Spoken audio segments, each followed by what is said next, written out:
It's funny how love, which is like this amazing, profound thing, often shows up carrying this unexpectedly heavy suitcase. Right. Yeah. Packed with expectations, maybe that quiet fear of loss, or, that feeling that you need someone else to be complete. It's something so many of us deal with.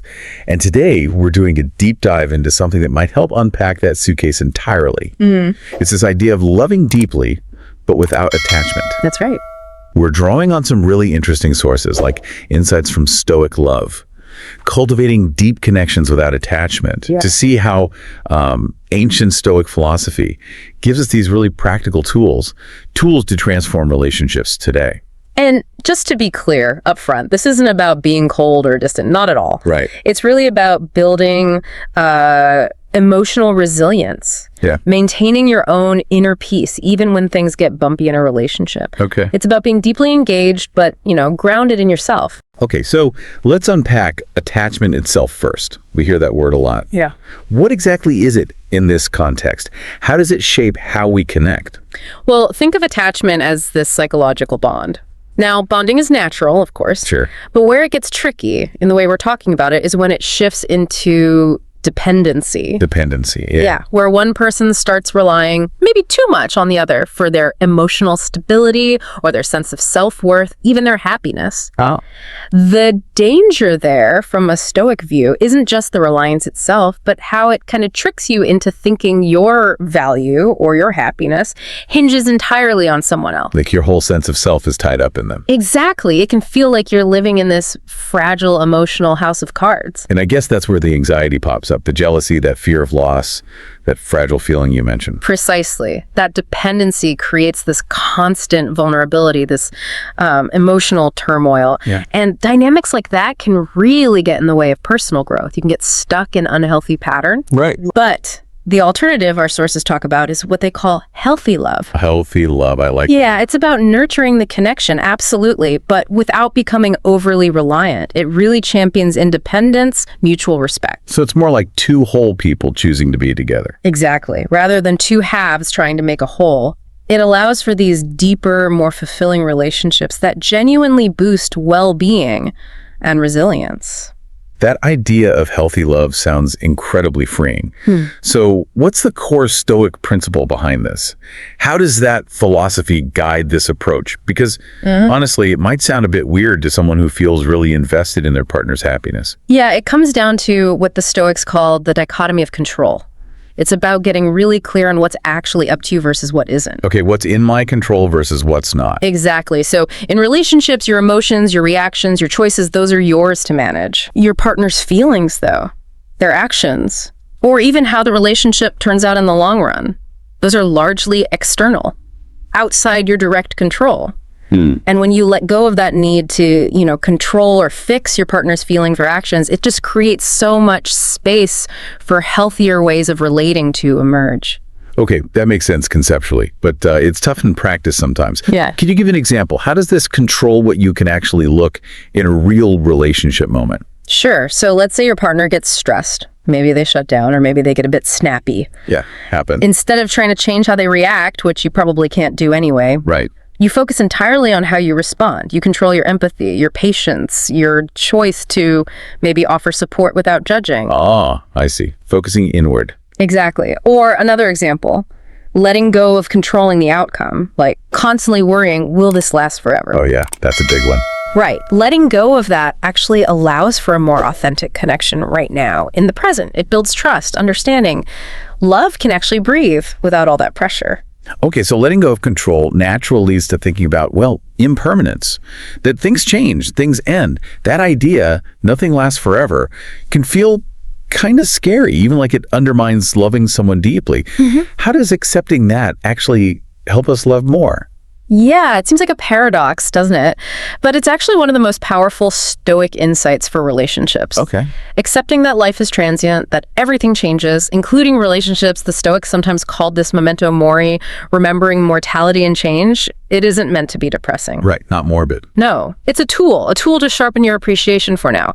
When you really get that this moment, this connection is precious and fleeting, it kind of compels you to cherish it more fully, without that shadow of future loss hanging over everything. So it's like, by acknowledging it could end, You actually hold on to the present moment more tightly, in a good way. Precisely, you got it. Instead of anxiety about next year, you focus on creating meaningful memories today. Like, enjoying a spontaneous picnic just because. Yeah. Or really listening in a heartfelt conversation. You celebrate the small, fleeting things. Maybe writing a note about how you feel, or just taking a second together to watch a sunset.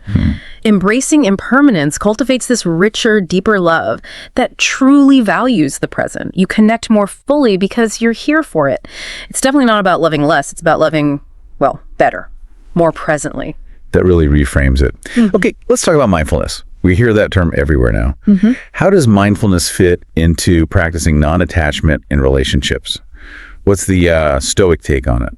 Right. So mindfulness, in the Stoic sense, it's a bit more active than just being present. They called it prosocia. It's like this rigorous self-awareness in the moment. Okay, prosocia. Yeah, it means really noticing your own judgments, your emotional triggers as they happen when you're with your loved one. So watching my own reactions. Exactly. Simple things work, like taking a deep breath before you jump into a tricky conversation, or mindful listening, really absorbing what they're saying, not just waiting to talk. Yeah, I'm guilty of that sometimes. We all are. But these practices help you engage more authentically.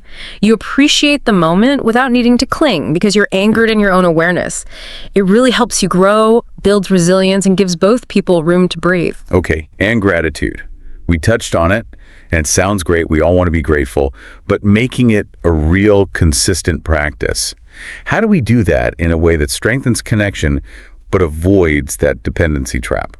Gratitude is huge here because it fundamentally shifts your perspective. It moves you from feeling like something's missing, like a sense of lack, to a mindset of abundance. A Stoic would say focusing on what you have, what life has given you, what you appreciate right now, that's a powerful antidote to needing something external to feel okay. Okay, so it fills you up from the inside, so to speak. Exactly. When you genuinely appreciate your partner, your relationship, just as it is, that brings a sense of fulfillment that reduces the need to lean on them for your own emotional state. So, practical tips. How do we make it consistent?